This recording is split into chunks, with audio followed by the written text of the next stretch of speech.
Bom dia a todos. Bom dia também a todos que nos assistem pela TV Harmonia nesse momento, transmitida pelo nosso site. E também quero aproveitar, inclusive, falando sobre a TV, antes da gente começar a conversar, lembrar a vocês que nós temos o aplicativo que pode ser baixado no celular. Quem tem iOS, Apple, quem tem Android e outras plataformas pode baixar o nosso aplicativo da TV Harmonia e com isso ter acesso a todo o nosso acervo de palestras gravadas e todos os conteúdos gerados pela nossa TV no seu celular. Então é só você entrar na Apple Store ou na Google Play, quem tem Android, e colocar lá TV Harmonia, baixar o aplicativo no seu celular e ter à disposição os conteúdos de todas essas palestras que são feitas aqui, transmitidas e gravadas à sua mão, a qualquer tempo, a qualquer hora. Muito bem. Esse tema, Sede Perfeitos, que está no Evangelho, é um tema que particularmente me atrai muito. Eu gosto de falar sobre esse tema, porque é um tema que fala muito da nossa própria essência e razão de estar aqui. Quando Allan Kardec, lá em 1840, 50, começou a entrar em contato com os espíritos, que sequer sabia ele que eram espíritos. É importante lembrar que quando ele começou a entrar em contato com os fenômenos, naquele momento eram fenômenos inexplicáveis, como muitos outros fenômenos foram inexplicáveis na natureza, até que alguém resolveu estudá-los, observá-los e assim poder compreendê-los e traduzi-los para que todas as pessoas pudessem ter acesso e entender o seu significado. Assim, os cientistas da humanidade, nas suas pesquisas, nos seus trabalhos, foram desvendando cada um dos mistérios e dos segredos das leis da natureza, até que elas se tornaram comuns, conhecidas e acessíveis a todos. Portanto, Kardec, quando ele entrou em contato com aqueles fenômenos lá atrás, ele veio a descobrir que esses seres que até o momento ninguém sabia o que era, apenas sabia que eles se comunicavam através de mesas, escrita, pancadas,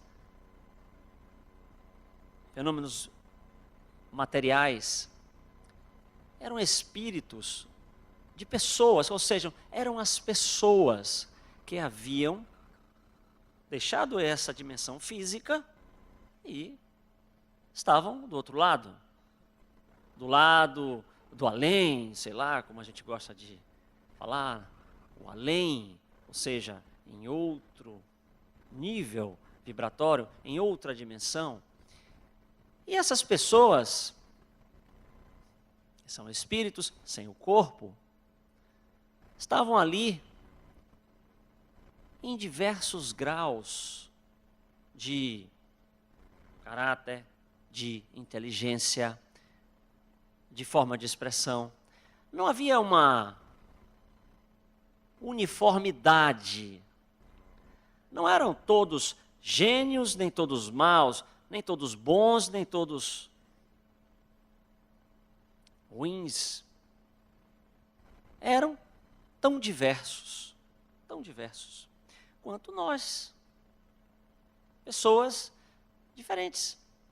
É bem verdade que ele estava sendo assessorado para construir aquele trabalho por espíritos muito mais inteligentes, evoluídos, os espíritos guias que ajudaram ele a organizar todo aquele trabalho que veio a se constituir na codificação, no Livro dos Espíritos e todas as outras obras espíritas ou da codificação que ele nos brindou.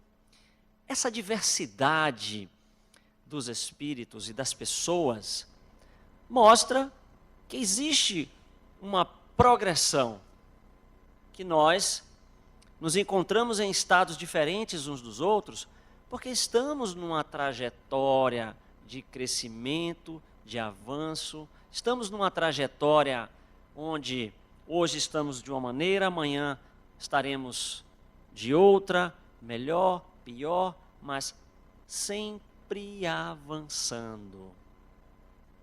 Sempre avançando, mesmo que lentamente. E o que eu quero dizer com isso? O que significa essas diferenças para nós?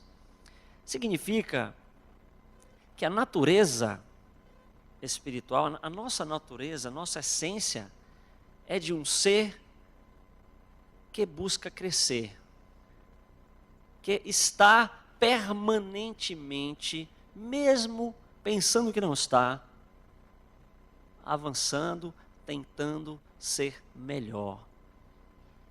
A ideia da busca da perfeição, a ideia de você alcançar um patamar maior na sua vida, é a ideia da nossa própria natureza. É por isso que é muito difícil a gente se acomodar infinitamente. É por isso que é muito difícil nós acharmos que a vida está boa.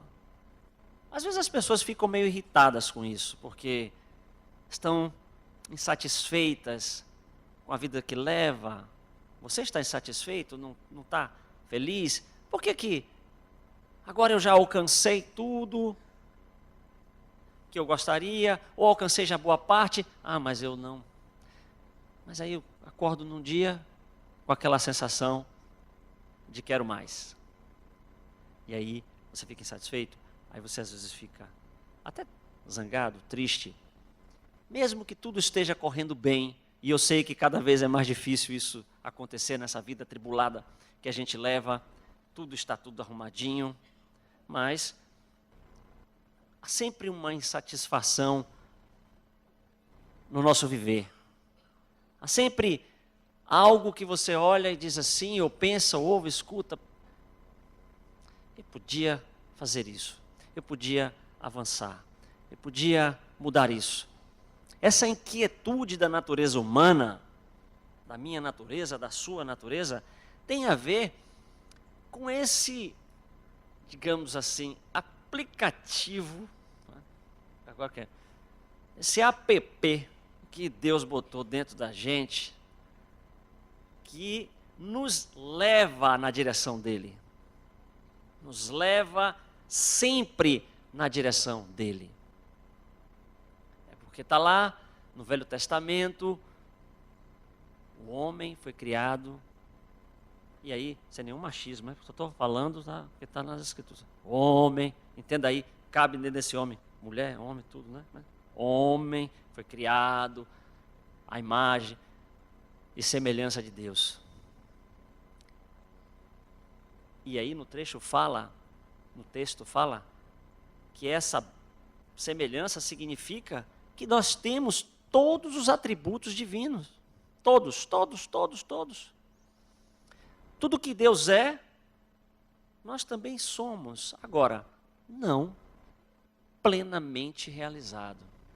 O Espírito tem em estado potencial tudo que necessita. Dentro de você existe tudo, absolutamente tudo que você precisa para ser feliz. Ah, mas você pode dizer, mas por que eu não consigo perceber isso? Por que eu não consigo acessar essa riqueza tamanha espiritual que eu tenho e guardo em mim? Por que isso? Por que essa dificuldade? Há muita poluição, há muita sujeira ainda na minha mente, no meu coração, que não me permite acessar diretamente essa fonte de riqueza. Não obstante, ela está lá. Porque o Titanic também desapareceu, né? Afundou. O maior navio de todos os tempos, naquela época, nem Deus iria afundar. Escreveram lá no casco, nem Deus afunda o Titanic. E ele afundou na primeira viagem. Afundou. E ficou lá, no fundo do oceano, durante mais de 8 décadas. Muito mais do que 8 décadas. Desaparecido. Aquele colosso. Aquele imenso navio. Então ele não existia mais. Até que um cientista obcecado, financiado por outros obcecados, vamos achar o Titanic. Temos que achar esse navio. Aonde foi? Ninguém não sabia as coordenadas, não se sabia exatamente onde é que estava, onde é que ele poderia ter afundado exatamente, porque senão já tinham achado. A região de altíssima profundidade. Estamos falando de um trecho de profundidade média de 2 quilômetros de profundidade, 2.000 metros, médio. Como é que acha? Mas eles foram lá, sonda navio, e acharam o Titanic a 4 quilômetros de profundidade, 4.000 metros. E eu não sei se vocês sabem, quem assistiu o filme pelo menos uma vez, porque deve ter alguém aqui que assistiu mais de uma vez aqui, 2, 3, 4, chorou com Jack, Rose e tal, pá, né? E achei interessante que um dia desses mostraram um vídeo. Olha, esse pessoal de internet é um pessoal que não tem mesmo o que fazer. O que diga é o nosso WhatsApp, né? É uma criatividade. Aí botaram uma foto assim, dela deitada naquela pedaço de tábua que ficou. Ela ficou numa tábua, né? Acho que foi um pedaço de tábua que ela ficou, e ele lá naquele frio. Aí o cara botou o desenho assim, calculou que dava para ele ficar com ela ali. E que ele morreu por causa do egoísmo dela, né? Ele calculou, tá vendo? Dá para ele ficar aqui, ó, aquela foto de cima.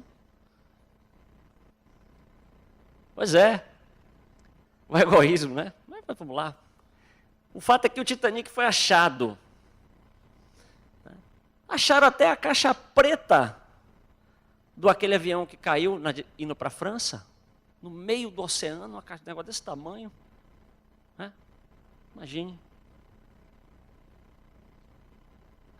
Acha-se isso tudo. Então por que você não acha o tesouro que está dentro de você? Veja, está até mais perto, não está? No seu coração, na sua mente. O tesouro que você é pode ser achado. É esse o convite que Jesus faz. Essa é a lembrança que ele faz. Sede perfeitos como o vosso Pai Celestial é perfeito. É possível que você alcance essa plenitude. Porque é da sua natureza espiritual. O espírito foi criado simples e ignorante para, através da jornada evolutiva, ir aprendendo, pouco a pouco, o caminho da felicidade, desse encontro consigo mesmo, que é o encontro com Deus. Tem um livro do Dr. Deepak Chopra sobre Deus. Esqueci agora o título exato, mas é fantástico. Onde ele mostra de forma muito tranquila essa conexão entre busca de Deus e autoconhecimento. É uma via de mão dupla o tempo todo. Quanto mais você busca a Deus, você está buscando se conhecer. Quanto mais você busca se conhecer, você está buscando Deus. E nesse processo, você libera o seu potencial. Libera tudo aquilo que você é, que você pode fazer. Isso é que é fantástico. E os exemplos estão aí. Semana passada eu estava assistindo um filme, não sei se vocês assistiram um filme sobre Gandhi, o filme Gandhi, aquele que ganhou os Oscars. Tipo, a terceira vez que eu assisto, estava assistindo pela televisão. É sempre bom você ver a grandeza daquela figura humana tão frágil, porque isso fica bem explicitado no filme, a fragilidade física de Gandhi, né? Aquele pedaço de gente enrolado num pano, praticamente né? Que ele mesmo fazia, que a roupa dele, ele que fazia, né? Ele fiava lá naquele tear. Ele lá, a maior parte do tempo dele, ele ficava lá no ashram. Na verdade, ele tinha um movimento de ir pregar a principal causa dele em vida, a causa social dele, foi a libertação da Índia, do domínio inglês.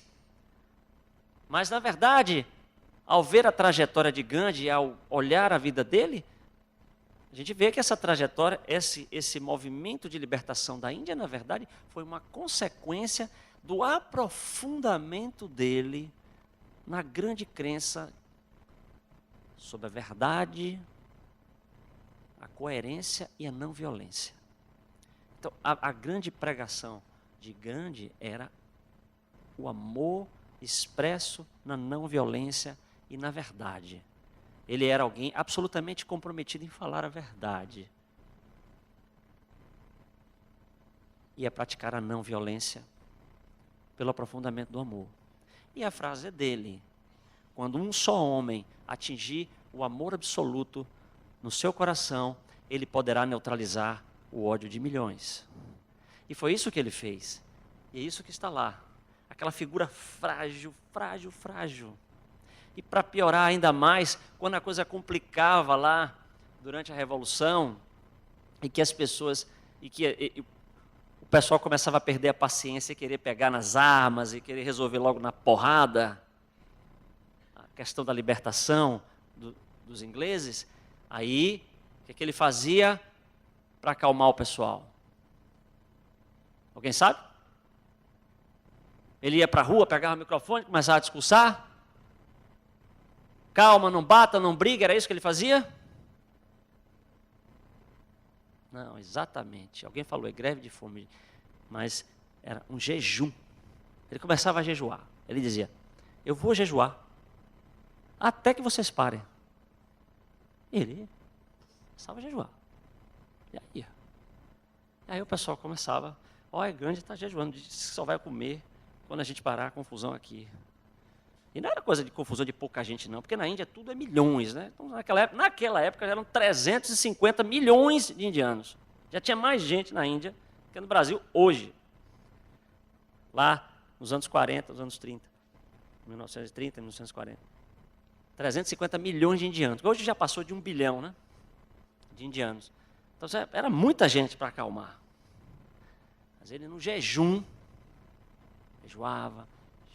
Isso no filme está muito bem mostrado. Até que acalmava.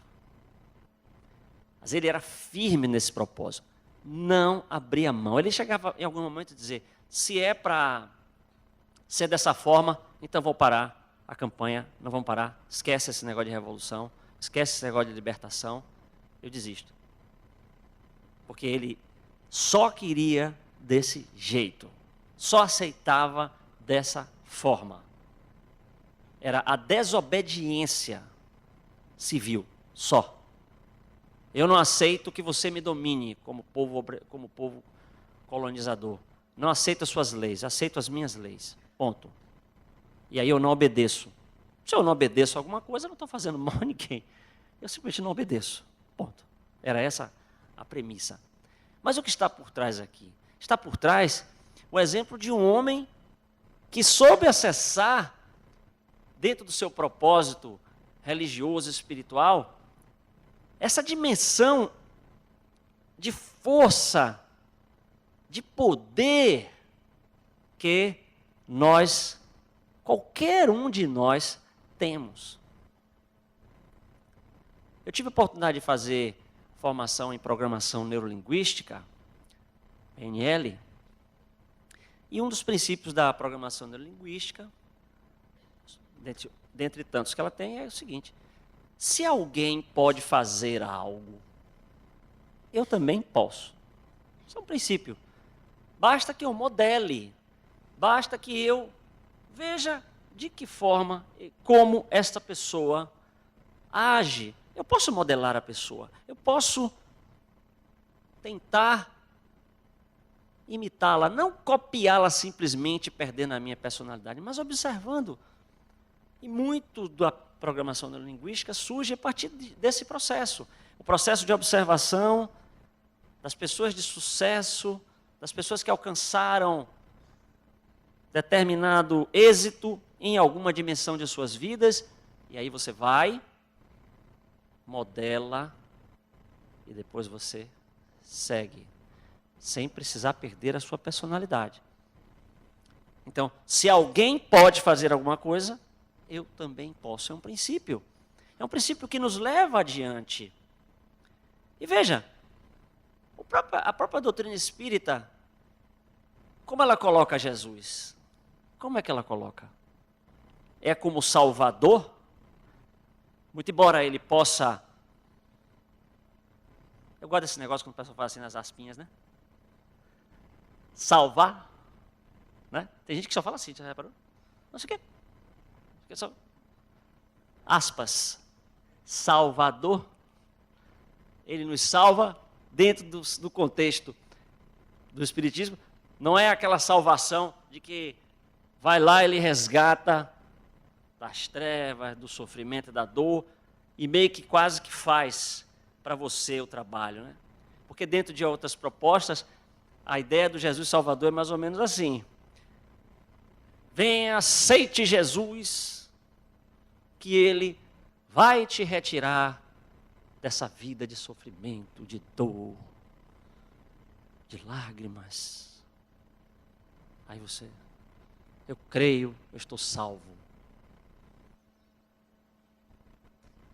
É um bom começo, mas certamente, se você não fizer a sua parte, não vai resolver muita coisa. Vai ser terceirização da minha salvação. Ou terceirizar. E não está nem regulamentado a terceirização. Terceirizar para Jesus. Ele, né, vou entregar. O sangue de Cristo vai lavar os meus pecados, minhas falhas. Para muita gente funciona. Mas em algum momento você, como espírito que vai evoluir, vai perceber que não é suficiente. Você vai entender que é preciso fazer a sua parte. Que é preciso que a transformação ocorra a partir de mudanças efetivas no seu comportamento, no seu modo de vida, na sua forma de agir, de pensar, de agir em relação ao outro, principalmente em relação ao outro. O texto fala da caridade como uma indicação clara do caminho. E essa caridade significa, na medida que eu cresço, em que eu vou na direção da perfeição, certamente eu me perceberei prestando mais atenção, preocupando-se mais, indo mais na direção do outro. Então não é um caminho só do eu, vou melhorar, eu. Peraí. Esse eu contempla um tu, um outro, alguém que está do meu lado, ou pode estar distante, não importa. Mas não é o caminho do egoísmo, o caminho de alguém que está ali só focado no seu próprio umbigo. Por mais que o nosso umbigo seja bonito, porque tem uns umbigos bonitos, tem outros que não são tantos, mas tem uns assim, bem acabados e tal. O médico caprichou lá, cortou, arrumou. Né? A gente fica umbigo, só olha para o meu umbigo, só olha para mim. Né? Mas não dá para ficar só Não é? Tem alguém aqui do meu lado? E só a perspectiva real de eu sair do meu estado de infelicidade, na medida em que eu me preocupo com a felicidade do outro também. Na medida em que a felicidade do outro também passa a ser o objeto do meu interesse. E foi isso que Jesus fez a vida dele toda, principalmente a vida pública. Foi tão rápido, né? 3 anos, mas ele pôde mostrar o que significa esse nível de sacrifício, o que significa você ter uma vida onde você de fato está ocupado com o outro. E então, você vai caminhando, persistindo. A busca da perfeição é um caminho de persistência. Persistência. Não de teimosia. Porque existe uma diferença. Certamente eu sei que vocês sabem a diferença entre teimosia e persistência, não sabem? Porque tem uma diferença. Tem muita gente que confunde o persistente com o teimoso. Tem muita gente teimosa, o que não é necessariamente persistente. Você sabe o que tem uma diferença? Porque parece que é a mesma coisa. Parece. E eu não vou falar de Denorex aqui, porque é uma coisa que já está em desuso. Corre risco da gente pagar um mico, porque ninguém sabe mais o que é Denorex. Denorex? Você está velho, meu amigo. Sei lá o que é Denorex. Parece, mas não é. É pior que eu vi agora, falando, vi aquele tubo verdinho, né? Vi a imagem na cabeça. Já queria ter esquecido aquilo, né? E aí desse eu falar de mingau de maisena, o cara me olhou, parecia que eu era um ET. E ainda bem que eu não falei de cremogema. É a coisa mais gostosa desse mundo, né? A musiquinha que não sai da cabeça. Mas tudo bem. Então, o persistente não é igual ao teimoso. O teimoso é alguém que tenta sempre da mesma maneira. Faz do mesmo jeito. Aí não dá certo. Ele fica tentando do mesmo jeito. É como se ele estivesse tentando abrir uma porta com a mesma chave. Ele fica ali aí até que ele vai quebrar a chave. Mas ele não consegue pensar que ele poderia testar outras chaves. Ele fica tentando. Não, a chave é essa. Aí ele fica lá. Vai. Segura a porta. Putz. E nada da porta abrir. O persistente seria aquela pessoa que... Não, peraí, vamos ver se tem outra chave. Não, peraí, vamos pegar outra. Ou seja, é alguém que tenta de formas diferentes, usando estratégias diferentes. Aí a diferença faz todo o sentido. Porque se você tenta de diversas formas, em algum momento, toda fechadura tem uma chave. Toda fechadura tem uma chave. Às vezes você se depara com aquela pessoa e diz, mas fulano é impossível. Não tem jeito. Você é que não sabe a maneira de chegar nele ainda. Não sabe a maneira. Todo mundo tem uma maneira de ser acessado. Todo mundo. Porque toda fechadura tem uma chave. Ela pode até estar perdida. Você vai ter que chamar um chaveiro para vir fazer a chave nova. Mas se ele vai fazer, vai caber naquela fechadura. Então, o caminho da perfeição é o caminho da persistência. É o caminho que você cai, levanta, cai. E vamos... É o espírito nas reencarnações, não é? Reencarna, tem um propósito, um projeto, não consegue, desencarna, reencarna de novo, e aí vai. A reencarnação é a chance que Deus dá a todo momento ao espírito para ele recomeçar. Recomeçar.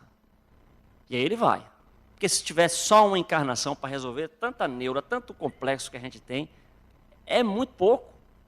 Não dá. Não dá tempo nem de assistir a novela das 8, que virou 9, que agora é das 10. Que hora é mesmo essa novela? Não sei. Eu sou do tempo da novela das 8, mas não, é 9, é 10, é uma confusão. Né? Sou do tempo que o Jornal Nacional começava às 7h30, agora começa às 8, 8h30, 15 para as 9, não sei. Está complicado, né? Mais complicado do que no passado.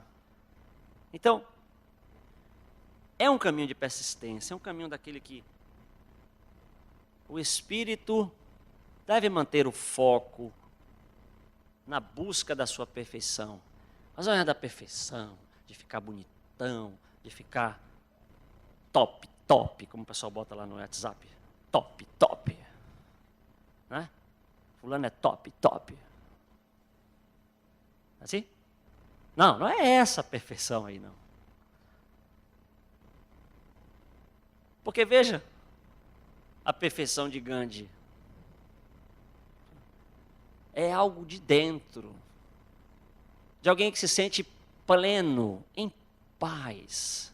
Sabe, você acorda, aquele dia que você acorda, você não fez nada, você simplesmente acordou. Não aconteceu nada, você dormiu. Aí você acorda, independente do que está acontecendo lá fora, você está bem. O que foi? Estou bem. Esse estado é um estado de espírito. A felicidade é um estado de espírito. Não é uma coisa, é um estado. E que é alcançado nesse trabalho interno. Persistente, persistente. É por isso que a gente tem que sempre lembrar, eu falei de um sujeito persistente, foi Gandhi, mas os exemplos de persistência desses grandes homens que ajudaram a construir a vida desse planeta aqui, é sempre bom a gente lembrar, é sempre bom a gente recordar. Tem uma história que eu gosto muito de um baixinho japonês, o senhor Soichiro. Soichiro era o primeiro nome dele. Lá no início do século, mais ou menos século XX, 1920, ele era um estudante de engenharia no Japão. E ele encasquetou que ele queria montar um negócio para vender peça para a Toyota, que já era uma fábrica potente no Japão, naquela época, fabricante de motores. Então ele queria fabricar anéis de pistão para os motores da Toyota. Ele botou na cabeça, ele era estudante ainda, que queria fabricar esses anéis de pistão. E aí ele ficava horas, ele tinha uma pequena oficina, ficava lá na oficina dele, dormia na oficina, se acordava melado de graxa, ia estudar, o senhor Soichiro só ali, até que ele, depois de 2 anos, conseguiu desenvolver um protótipo, ofereceu à Toyota. Depois de a Toyota fazer vários testes, recusou. Ele voltou para a escola, o pessoal ia avacalhando ele e esculhambando ele. Você, tá vendo? Ideia de maluco, como é que você vai vender? Você nem tem nem dinheiro e tal. Mas ele desistiu? Não. Continuou. Refez o projeto. Foi de novo, pegou os feedbacks que tinham sido feitos sobre aquilo que não tinha funcionado, e aí foi fazer um novo protótipo. Fez, entregou o protótipo para a Toyota aprovou. Aí, agora ele tinha que construir uma pequena unidade fabril para fabricar esse negócio, que ele só fez na oficina dele. Ele não tinha dinheiro. Foi tomar dinheiro emprestado. O governo estava se preparando para a guerra, já no Japão, não tinha como emprestar dinheiro. Ele aí conseguiu, de outra maneira, montou a fábrica, começou a produzir, começou a guerra, os bombardeios destruíram a fábrica dele. Aí ele precisou reconstruir, só que o governo estava em guerra, não tinha o concreto para fornecer para ele refazer a fábrica. Ele desistiu, não tinha concreto, ele desistiu. Ele resolveu, com a equipe dele, criar seu próprio concreto. Reconstruiu a fábrica, terminou a guerra, um terremoto, destruiu a fábrica dele toda.